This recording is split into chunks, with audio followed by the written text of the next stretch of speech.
Bonjour à tous, on va voir comment générer une vue axonométrique ou une perspective dans Revit. Alors pour cela, j'ai choisi un projet en cours de dessin, de modélisation. Tout n'est pas fini, la toiture n'est pas finie, mais ça va nous servir pour montrer, pour vous expliquer comment faire des points de vue axonométriques et des perspectives. Alors je vous explique le principe du projet, il est simple. Nous avons avec des murs pochés en noir, nous avons ce carré, ce rectangle, c'est l'existant. En partie haute du plan, nous avons une extension de ce niveau, ce sera un salon. Et puis à la fin, nous avons une terrasse, en terrasse bois, qui est découverte. Donc c'est très simple. Comment on va faire? Alors si vous voyez le cadre de sélection, par exemple si je veux voir que la partie existante de la maison, je peux réduire le cadre de vue, le cadre de la vue, pour ne voir que la partie existante du projet. Ce cadre, je peux l'éteindre. Donc je fais un petit récap de ces manipulations. Donc ici à gauche, dans la zone propriété, moi j'ai mis, dans mon interface, j'ai mis à gauche les propriétés et à droite, j'ai mis l'arborescence. Donc normalement, on a les deux ensemble. Il suffit de cliquer ici en bas, de basculer de l'un à l'autre. Si vous avez un petit écran, notamment un ordinateur portable, vous n'aurez peut-être pas la place d'avoir de chaque côté chaque outil. Peu importe, le principe est le même. Donc, si ce cadre, je le sélectionne, je peux l'éteindre, le masquer. Donc, zone cadrée visible dans la zone propriété, je décoche. Et pouf, la zone cadrée disparaît. Si je veux le rallumer, tout simplement, je l'active. Voilà. Donc, si je veux voir qu'une seule partie du projet, par exemple, juste l'extension sans la terrasse, bah, je fais pareil. Et si je veux voir le projet complet, bah, tout simplement, je l'étire jusqu'à la fin. Ok. Après, il y a d'autres choses que je peux éteindre, que je peux masquer sur cette vue. Juste un petit rappel. Si je veux éteindre, par exemple, ces deux côtes en rouge, je les sélectionne avec CTRL. Et je vais ici en bas, où il y a l'icône des petites lunettes, masquer, isoler. Et je fais masquer l'élément. Donc, les cotes en rouge disparaissent. C'est valable pour toutes les catégories, toutes les familles, etc., toutes les occurrences. Donc j'ai bien un panneau en bleu en haut où c'est marqué masqué, isolé temporairement. Donc je vais revenir en arrière. Je vais restaurer masquage, isolement temporaire. Voilà. Donc le sujet qui nous concerne, c'est comment créer des vues axonométriques. Donc il faut comprendre déjà ce que c'est qu'une axonométrie par rapport à une perspective. Dans les axonométries, ce sont des images qui n'ont pas un point de fuite très important. Je m'explique. Je vais vous montrer peut-être des images trouvées sur Internet pour illustrer cela. Donc, j'ai trouvé une image, je cherchais en 2 secondes sur Internet, j'ai trouvé une image qui est assez parlante, que je vais afficher. Est-ce que je peux augmenter un tout petit peu pour qu'on puisse voir mieux? Voilà, peut-être comme ça. Donc, voilà un cube en vue perspective avec 2 points de fuite. Et voilà le même cube avec une vue isométrique. D'accord? Normalement, quand on parle d'axonométrie, on parle de vue isométrique. Donc, c'est une vue en 3D, mais avec un faible point de fuite, et une faible perspective ou pas du tout. Donc voilà la différence entre une axonométrie et une perspective. Donc, cela dit, pour notre projet, donc on va créer 4 vues axonométriques, donc on va créer 4 vues sur chaque angle du projet, d'accord? Je vais commencer par cliquer à droite dans l'arborescence vue 3D, pour voir ce qu'il nous propose. Voilà une première vue axonométrique du projet. Donc j'ai bien le corps du bâtiment, de la maison existante, l'extension surélevée et la terrasse. Si je tourne, donc j'appuie sur Shift et avec la souris, avec la molette de la souris, je peux tourner. Ça serait notre deuxième vue. Je continue à tourner, notre troisième vue et notre quatrième vue.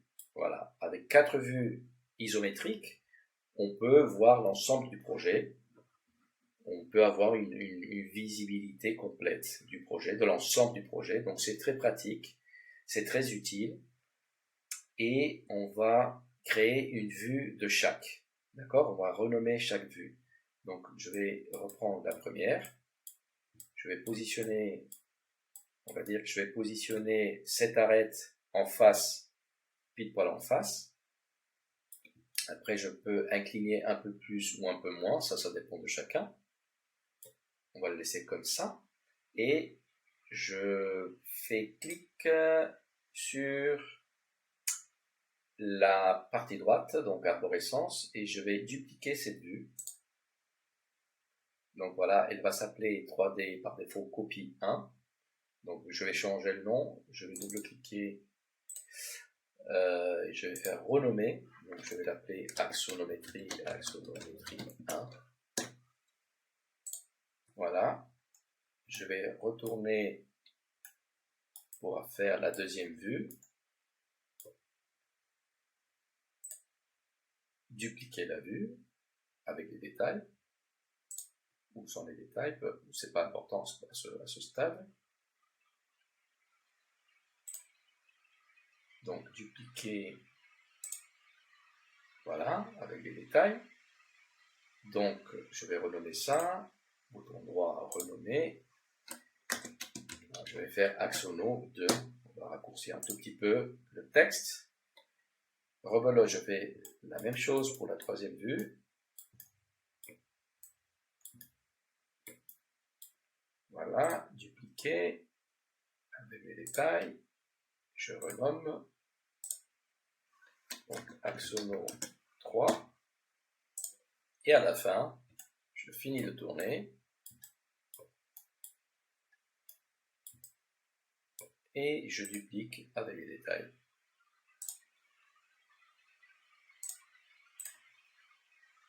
Renommer. Axono 4. Voilà. Donc après celle-là, pour rester dans le même principe, je vais la renommer et je vais marquer Axono 1. Voilà. J'ai le même principe pour les 4. Donc je peux revenir au plan tout de suite, je peux faire une exportation en PDF, en image, ou quoi que ce soit, et je peux faire une exportation de chaque vue isométrique. Donc il suffit de cliquer dessus, s'ils sont déjà ouverts, bon, elles sont ici en haut. Voilà, je peux passer d'une à l'autre assez rapidement.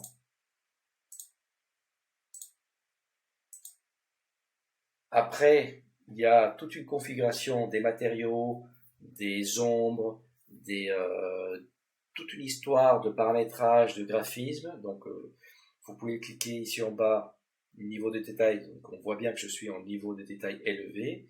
Et dans le petit cube qui est à côté, style visuel, je suis bien en ligne cachée. Si je fais ombrer, on verra tout de suite la différence. Donc, là, j'ai modélisé le terrain, la terre qui est marron, le terrain, le gazon qui est vert.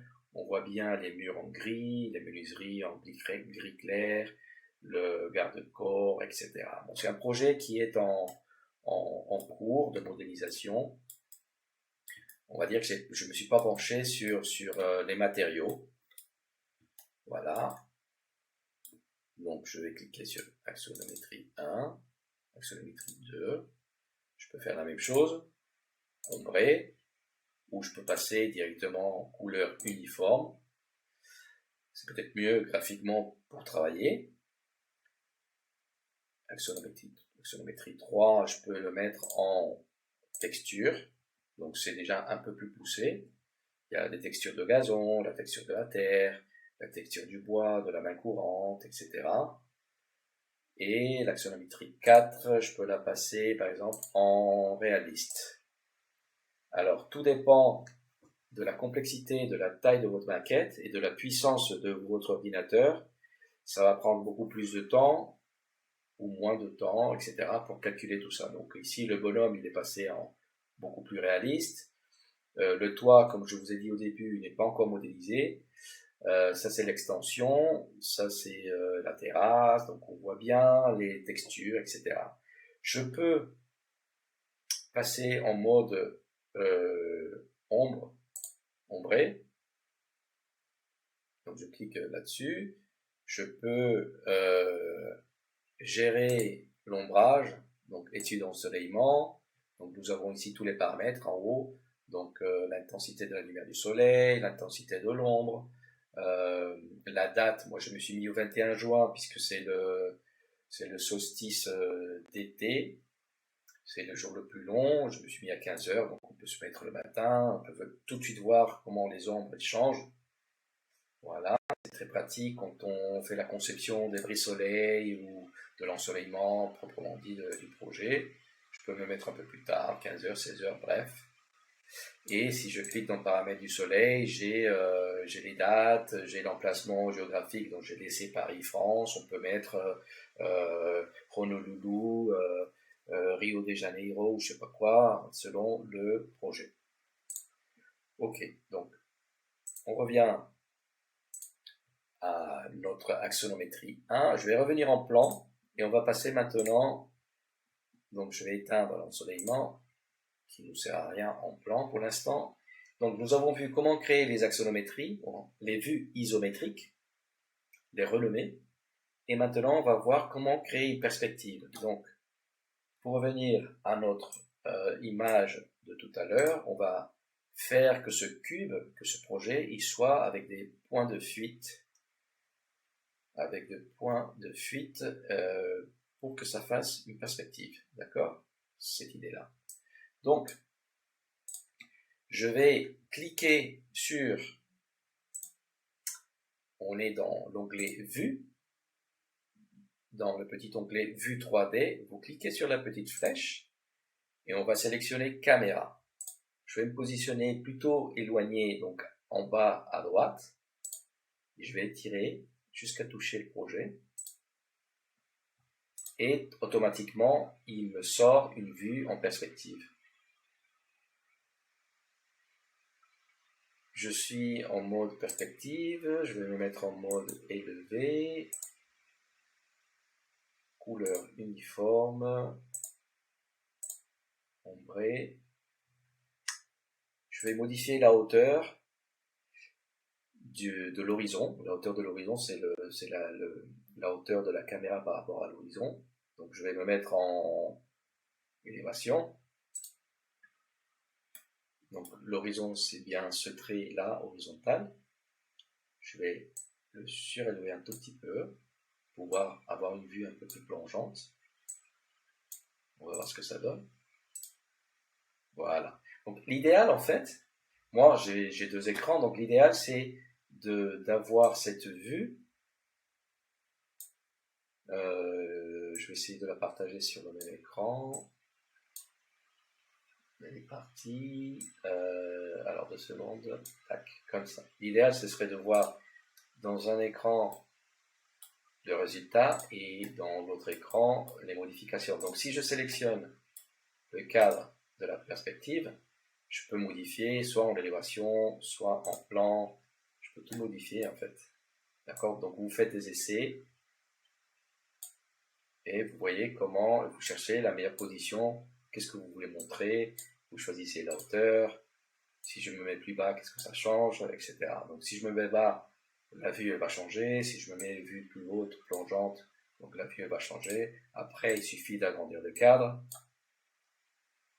et de travailler un peu le graphisme. Ça, c'est notre sujet. Donc voilà une vue en perspective.